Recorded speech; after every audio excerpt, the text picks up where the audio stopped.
Welcome to the BCN and Friends podcast, where we hold interesting conversations about learning with a range of thought leaders, BCN certification holders, and industry professionals. Our goal is to create value and insight for you, our professional nurses across the emergency spectrum. We hope you find our discussions interesting, informative, sometimes funny, sometimes serious, and always worth your time. In this podcast episode, we want to introduce you to our BCEN friend, Stephen Talbot. Reflecting on the power of certification, volunteerism, and professional growth, Stephen emphasizes the importance of giving back to the nursing profession through education, leadership, and public speaking. This episode is called Living by a Compass, Not a Clock.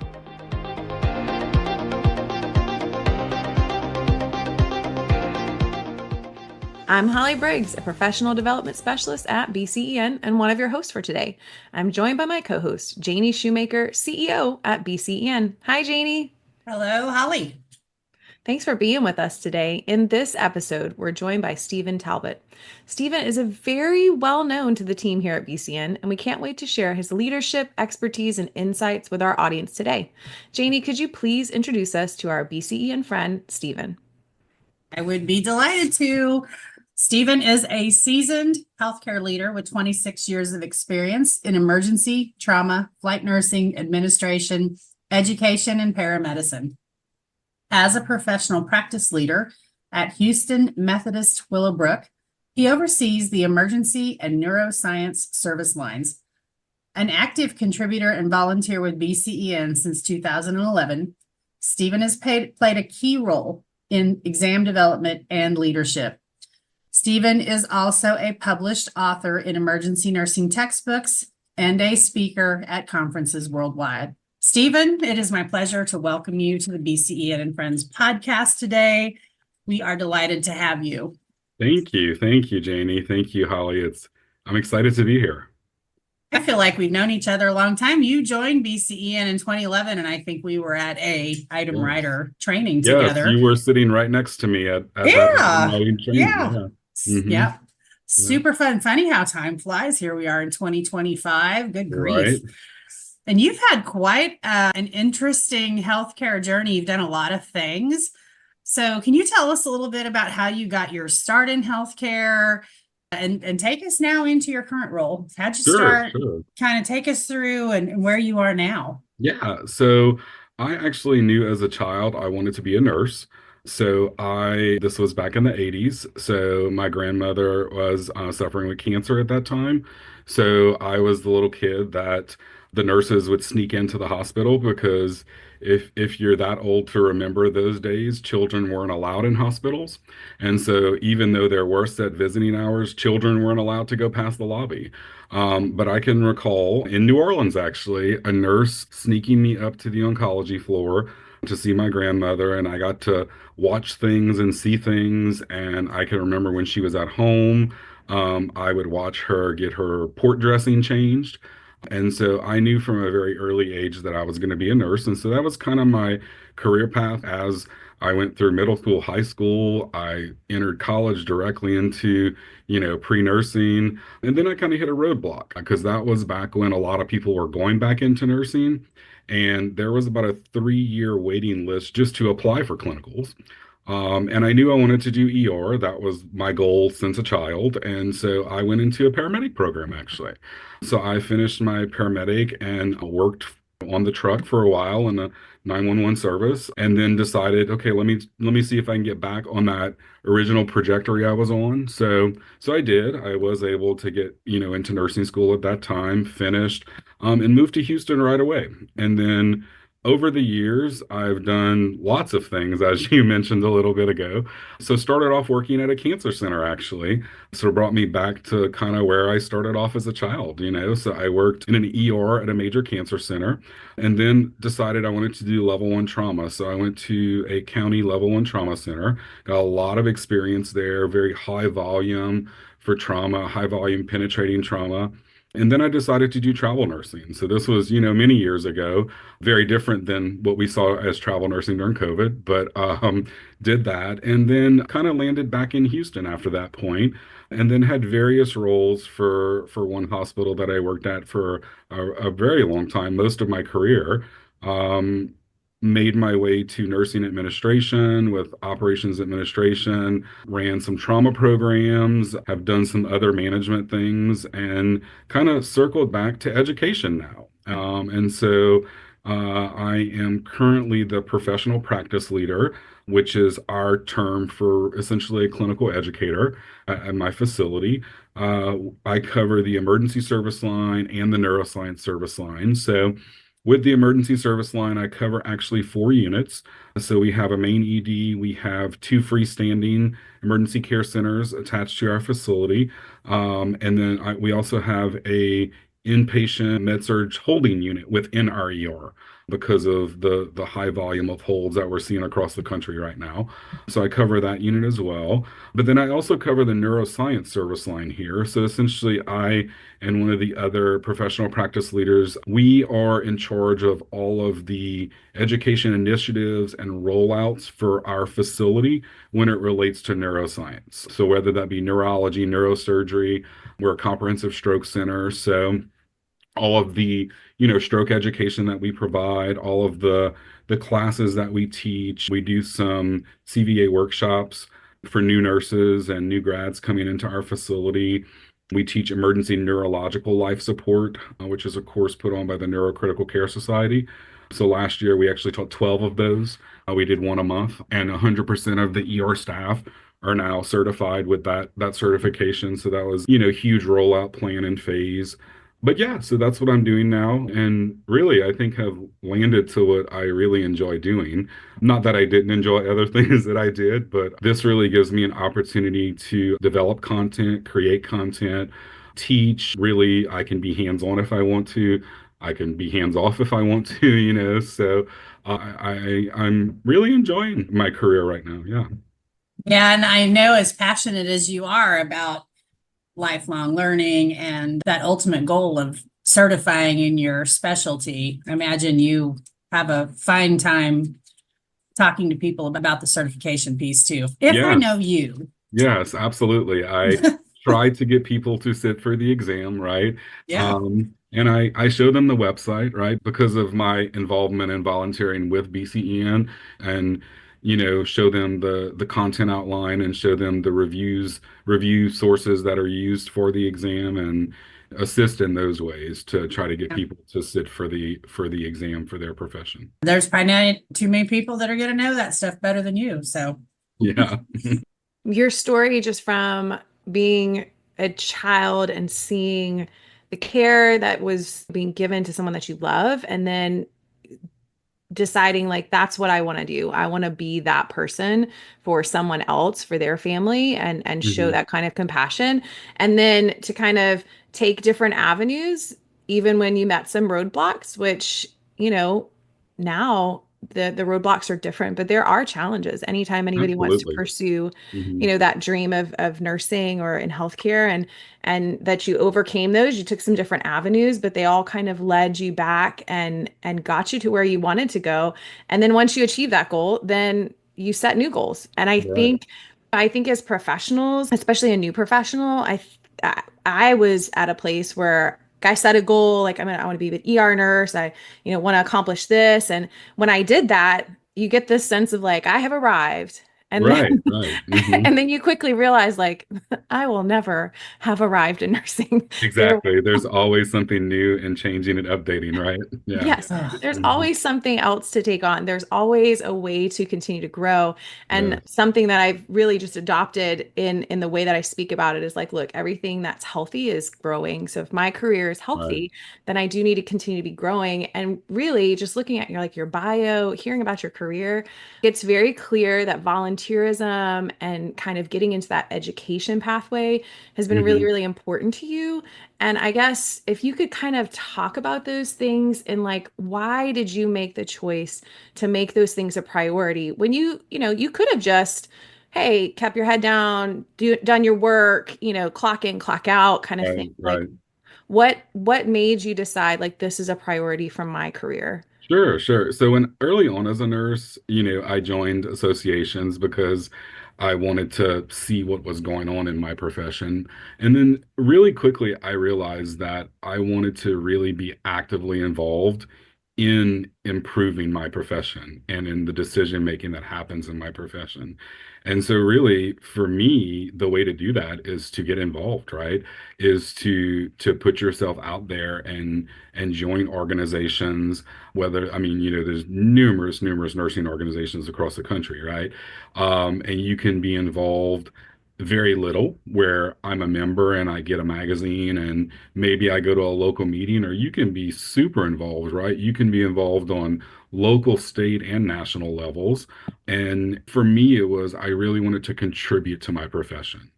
And so doing some of those things early on just by getting involved and then realizing this is what is happening in another area of the country. Wow, they're having the same problem we are, right? So how can we as a nursing community come together and try to navigate through some of these issues that we're seeing, right? Borders in the ERs. Well, it's not just in Houston, right? It's all over the country. You're seeing this all over the place. So how can we, as an emergency nursing community, as a nursing community across the country, what are some things that we can do, right? To navigate through some of these things. And you can look at flow processes, right? How do we get patients in the emergency department? How do we get patients out? And really just looking at what other people have done and going, hey, that might actually work here. But for me, putting my name out there and being involved led me to things that I never thought were possible, right? Working with an organization like BCEN since 2011, wow, I honestly applied to be an item writer for the CEN exam. Remember when I did that, and then remember being so excited that I was selected for that. And they're going to send me to Chicago area for a workshop and they're going to show me these things, right? Got to sit right on the side of Janie at that time. And then here we are, how many years later, still working together as we are with BCN right now. And I'll say, it just made me learn so much over the years about how these things happen and just test development with how exams are written and really scrutinized. I mean, this is a huge process that, I mean, I don't think most people even realize what's involved with this for us to be able to put out this exam, but other things as well. Like you see infograms or you see graphics or you see flow algorithms, right? These are all done in committees for different organizations, months and months, years of work by people that volunteer with these different nursing organizations across the country. So for me, it's really jumping in there, right? And I make it a part of what I do. It's part of my schedule, whether that means at 8 o'clock at night I'm working on something, or on Saturday I set out some time to work on something. Like to me, that's important because I want to really contribute to the betterment of my profession. That's powerful, Stephen. Imagine if everybody working in the workforce, not just in nursing, felt that way. Yeah. Good Yeah. heavens. Can you imagine what kind of force to be reckoned with Absolutely. we would Yeah. be? And I mean, that's how we have evidence-based practice because we've done research and we've done studies on things to show, hey, this doesn't work. I mean, I Yeah. can remember honestly when I was in nursing school, we mixed our own potassium. Could you imagine doing Oh, that I nowadays in remember doing 2025? that. Right? I remember Um, doing that. and the medicine cart, and it wasn't even in a Pyxis. It was in a medicine cart, Oh, yeah. unlocked. Unlocked. And the potassium was on like one corner, the saline was in the middle, and the sterile water was on the other side. And they all looked exactly the same, except they had different color caps. I mean, could you imagine nowadays in our busy ERs, like popping Nope. pops off of potassium and pulling it up and mixing it? I remember in nursing school, one of the ERs that I did clinicals in didn't even have saline flushes. So they actually put a liter bag of saline on top of the Pyxis, and you pulled out your flushes with a needle every time you needed to go flush an IV, right? Oh, I mean, hey, it worked, wow. but it's Yeah. maybe not as effective as, things we do. So yeah, I mean, all of those things that have improved and changed over time, it's because at some point we realized, hey, maybe this doesn't work, just leaving potassium lying out and everybody just deciding to mix it, I mean, Yeah. so, Yeah. Maybe that's not a good idea. yeah. Yeah. Well, yeah, your passion is contagious around making things better. You've always been that way, and you've always been one to like go. We're going to talk about this later, but I mean, just the places you will go, you'll go by yourself, like all around the world. And I mean, I think about me doing that, and it's like, Yeah. maybe if I did it a few times, but boy, that first trip for me would be way out of my comfort zone. Yeah. But you just keep going and trying new things, and you're currently serving on the board of directors for BCEN. That's something that you ran for a position and you got the position, and you've been on the board Yeah. for a while now. And you speak all around the world. In fact, you have a session coming up in Colorado Springs at BCEN Learn Live. Yeah. And you're going to talk about playground related injuries. So that'll be fascinating and very Yeah. timely as we're coming into spring weather and people are back to Right. the Right. playgrounds. Mm-hmm. So how did you take on the challenge of public presentations?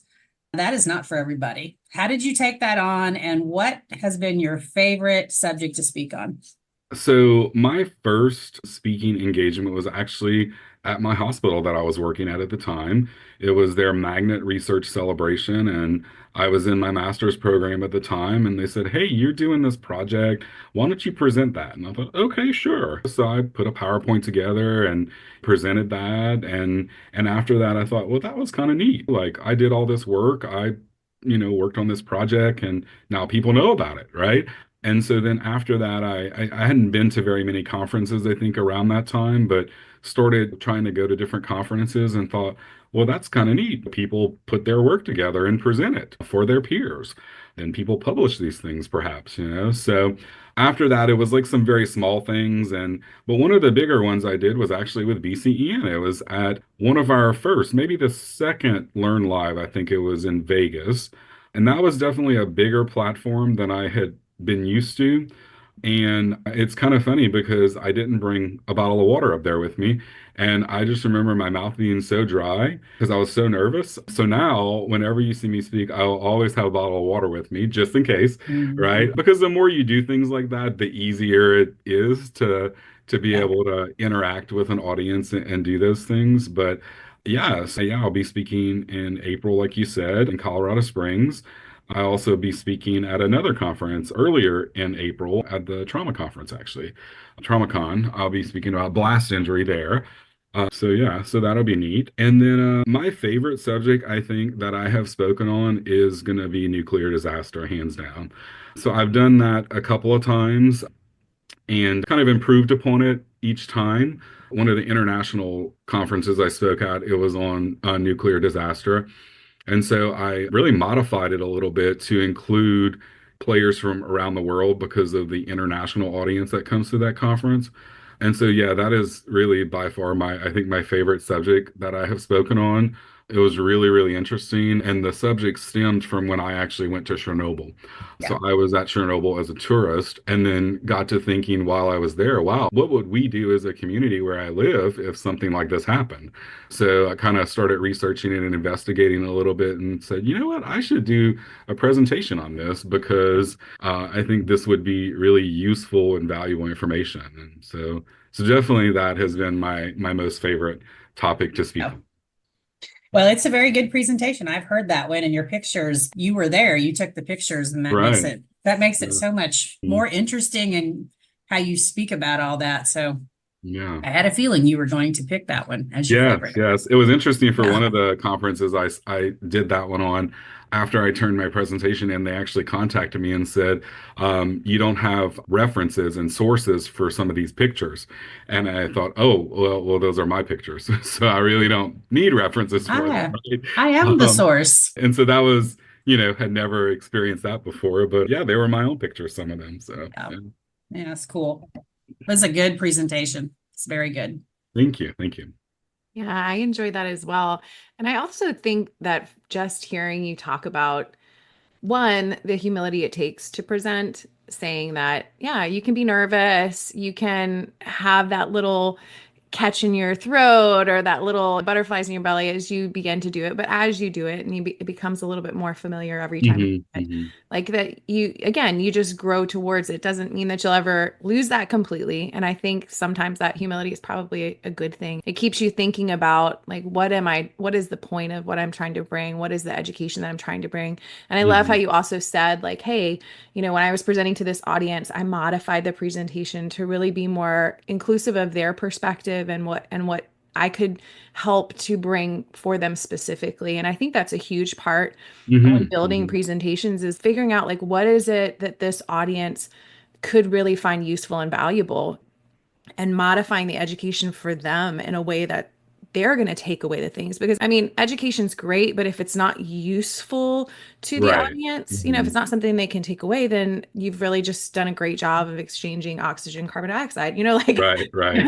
you know so Yeah. great but I love that that is part of your process of making your presentation is going like hey I want people who walk out of here to walk out of here with things that they will then be able to go put into practice or Right. back up into their community to affect change. So when I go and hear speakers who are kind of walking that out, I just have such an appreciation for that because I can tell like you've spent time trying to figure out what will be good for me, not Hmm. just, hey, I really like this subject and I'd like to talk about it. Like, I mean, I hope that you really like that subject too. Yeah, it was pretty neat. And I jokingly said afterwards, like, oh gosh, I hope nobody's watching like my internet searches because I mean it was literally all about nuclear, and like about where are reactors at and how Yeah, does this work? And I thought, oh gosh, I'm gonna You're be on what's on this like, some guy oh, up I'm to? gonna yeah, be you're on on some like some like watch list or something, that's but exactly what I was thinking. I was like, he is flagged on some watch list there. yeah, yeah. Here. Hmm.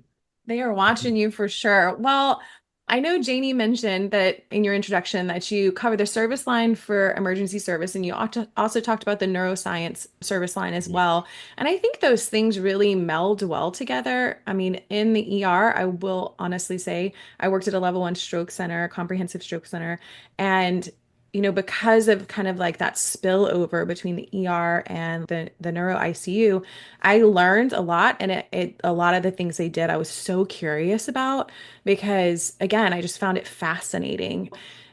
What are some tips, since you kind of have a foot in both of those worlds, what are some kind of tips or advice that you'd offer to like emergency acute care nurses when it comes to like neuro-related injuries? And I know Yeah. that's a big question or a big ask, but Sure, sure. I mean, so one of the biggest things is assess, assess, assess, right? Because neuro patients can have really subtle changes, and that could mean they need to go emergently to the OR. And so, whereas in other patient populations, that may not mean that, right? But our neuro patients, they have really subtle signs and symptoms sometimes, and they have different presentations, right? So not all strokes present the same way. They're going to present tons of different ways. Like I could walk into the ER and go, I've been dizzy for the past 4 hours, and I could be having a full ischemic stroke right now, right? So not everyone's going to have that classic, I was drinking coffee and the cup fell out of my hand and now my left arm is weak and I have facial droop. Just like MIs, right? Not everybody has the crushing left substernal chest pain that goes to their shoulder and arm, right? We know that people have different presentations for that. A jaw pain can be a STEMI, right? That can be an MI in a 50, 60-year-old female. So just like that, but for our neuro patients is that really, really investigate, right? And do those neuro checks like they're ordered. So if we should be checking those neuro checks every hour, that really means we need to do it. We need to use our pen light, look at those pupils, ask all those questions. Somebody that I know several years ago that worked nights, and we know a lot of people, won't wake up their patient in the middle of the night to do some of those things. And she was looking at somebody's pupils at like 2 in the morning, and there was like a 1 millimeter difference in the pupil from the hour before. That patient ended up going emergently to the OR for a cranie. And it was such a subtle sign that like most people would just ignore it, right? But with our neuro patients, that can mean a really big deal. And so those are some of those things that I think are really important with our neuro patients is like assess, put your hands on them, get that pen light out, use stuff in your room. I mean, most of us don't carry pen lights, let's be honest, right? But we have phones with lights on it, so we can use that. There's things that everybody's got their phone, right? So we can use those tools that we already are carrying on us, but always escalate those subtle changes because those could mean life and death really for our patients. I like how you brought Um, it kind of back to what is foundational nursing practice, right? Yeah, Talking yeah. to patients, assessing your Mhm. patient, documenting, and then when you see a change, let somebody know. Like, Escalate it, yeah. escalate, right? And so I like how you kind of bring it back because I think honestly, as technology advances, as medicine gets more and more technology driven and nursing follows suit, it's really easy to get caught up in something new and flashy and be like, Hmm. oh, we'll just get an AI to just monitor our patient. Like, you know what I mean? I Right. mean, granted, I'm not saying that. Let me not speak ill of the AI, but Sure, sure. the idea All is around that, us. right, the AI will now be monitoring me since I talked ill of it. But the idea is when you get so caught up in those things, Hmm. thinking that, oh, this technology will take the place of, it doesn't take the place of foundational things Right. such Right. as being able to know your patient well enough to see like, hey, this has changed, this is different. And then that confidence and competence to be able to raise your voice and advocate for that patient. Right.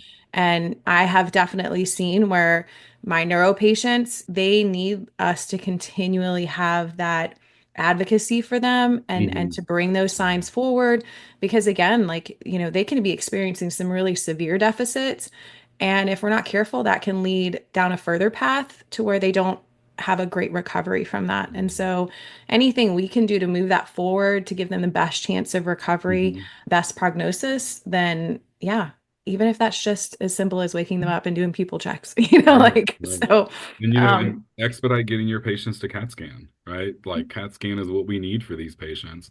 We know when they come into the ED, we want to get them there as quickly as possible, but also when they have changes, right? And we escalate these things, those providers are going to order a repeat CAT scan because they need to see what's going on, right? Did something change?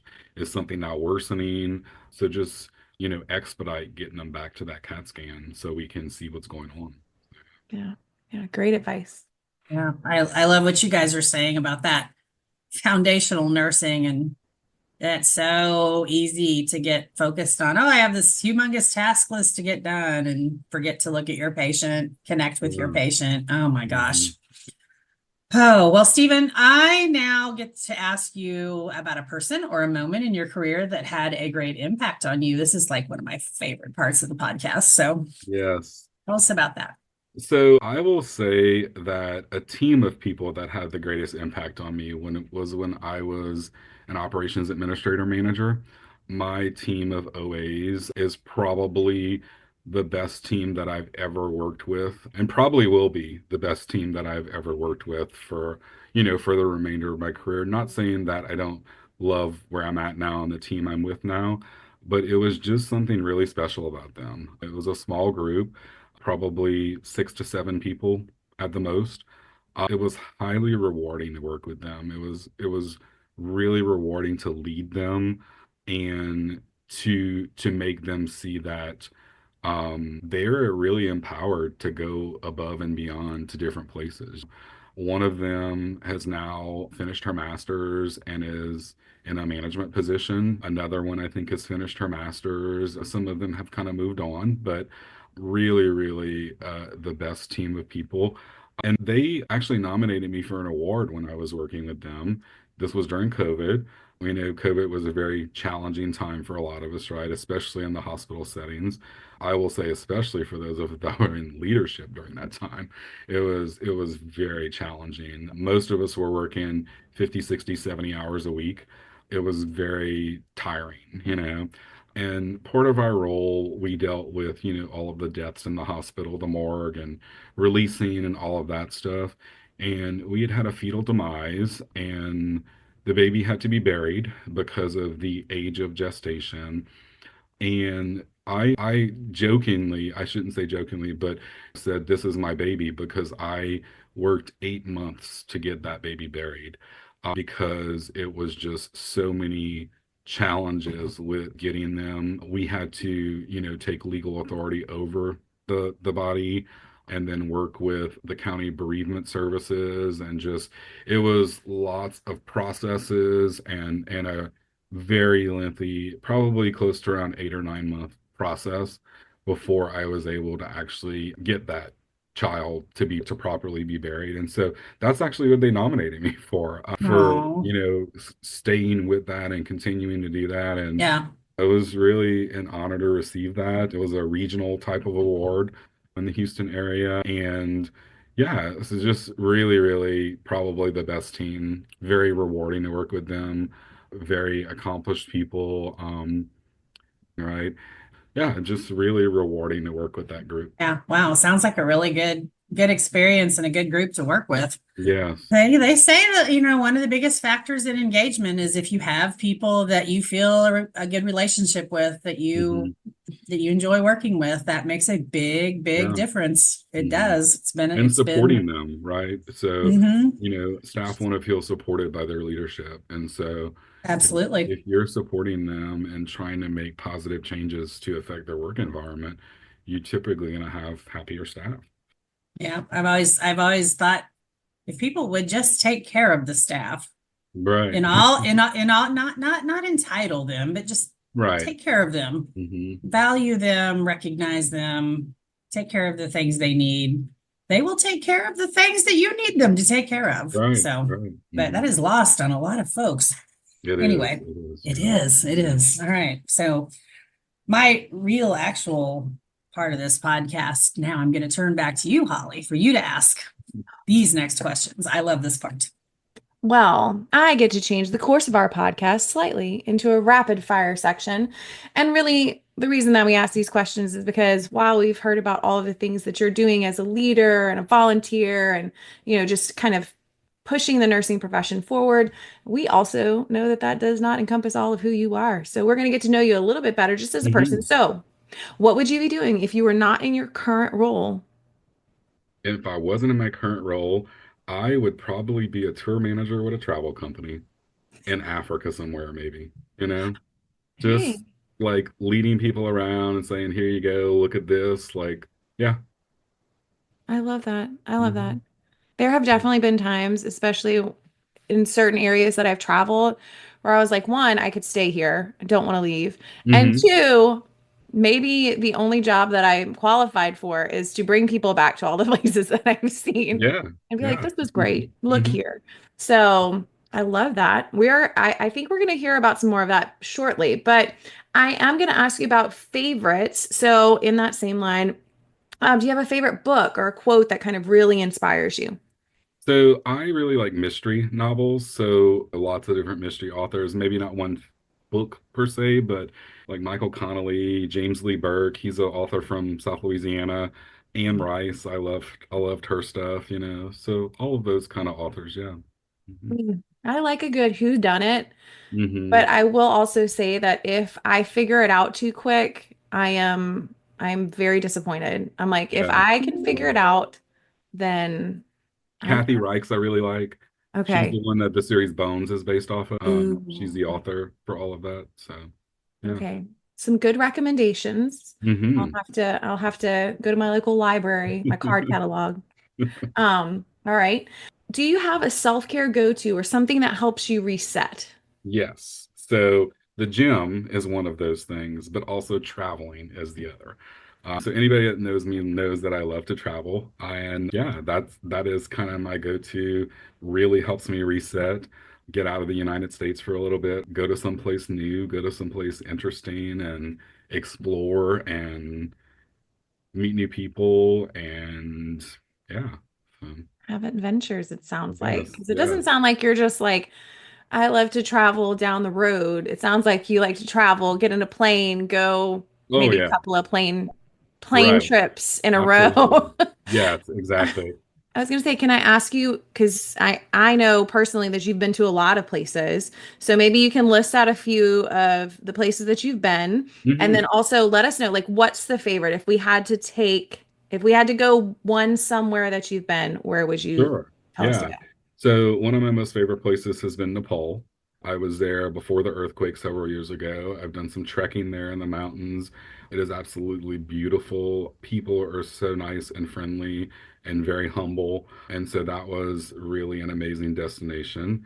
Iceland is somewhere where I've gone to recently, actually, just last year at this time. And that was an absolutely amazing experience. There was a couple of us. We rented a car. We drove through the snow, which was very interesting because, I'm from the South. It doesn't snow here very much, although it did this year, a couple of weeks ago. But that's like a once every 10 year, 5 to 10 year kind of deal. And we just shut down. We don't usually drive in it. But yeah, I drove all over that island through blizzards, which was super scary. But yeah, and it was an amazing experience. I did fall on a glacier and hurt myself. So that was, at least it wasn't in a parking lot. I was actually on a glacier I fell. So it sounds a little more exciting, although it still hurt a lot. But yeah, so that was a really amazing place, amazing experience. I would say the Galapagos Islands have been really special. So I don't know, maybe 10, 12 years ago, I got the opportunity to go to Ecuador. And so I did some stuff on mainland Ecuador, but then spent about a week and a half in the Galapagos. The wildlife there is obviously very unique to there. You're not going to find marine iguanas and Galapagos tortoises and a lot of those things anywhere else. But also the nice thing is that the animals there don't have any predators. They don't have any natural enemies, and humans don't hunt them.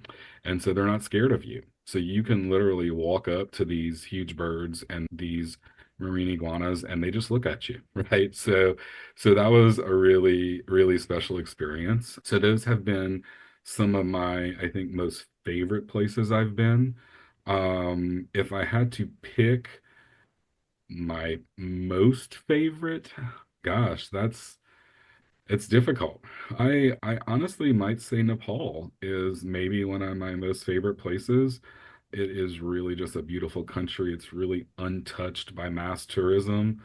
The people there, like I said, are so humble, really, really nice and welcoming and friendly. And yeah, I felt very safe when I was there. It's a very, very beautiful place. Well, Yeah. all right. Anyone who's listening who's like, oh, I was just wondering where I should go. It sounds like Steven's picked out at least one really great place and a few other runner-ups. Yeah. So, I guess the other question is if our audience wants to follow you online on social media or reach out to you for professional advice or apparently travel advice, is there somewhere they can do that? So I am on Facebook. I'm not on anything else. I probably need to get on Instagram and get up with the times, right? But I am on Facebook, and of course they can contact me via email or other ways as well. So yeah, I'd be more than happy to speak with anyone, whether that's professionally or travel. So yeah, absolutely. And we've got some fun things in store for this year, Holly. So I'm actually going in April to Guyana, Suriname, and French Guiana over in South America. And then later this year, I'm going to Papua New Guinea. So, Wow. I love that you've already planned out your calendar. Like, I am a person who I do like to have something coming up. hmm It sounds like my version of something coming up is like, maybe not quite South America, but in the same breath, it's a good idea to plan your calendar out a little further when you're planning Yeah. on going out of the country for an extended period of time. So I get hmm that. I get that. Good Yeah, planning. I like for that you're a sure. planner. Maybe I need to be more like you. Okay. Well, thank you for all of that. We really do appreciate you sharing your passion Yeah, for absolutely. travel and yeah, I love I love a good favorites. So thank Yeah. you. hmm Yeah, Stephen, I would just like to thank you on behalf of the BCEN team for being our BCEN and Friend podcast guest today.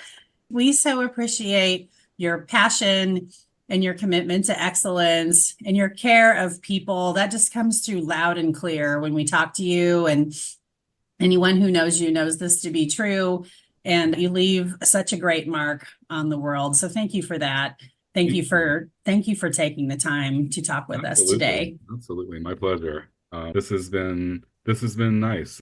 Well, you were a natural guest. So I want to take this time to thank Stephen for joining us for this episode of BCN and Friends. Stephen, thank you for sharing your perspectives, your lessons learned.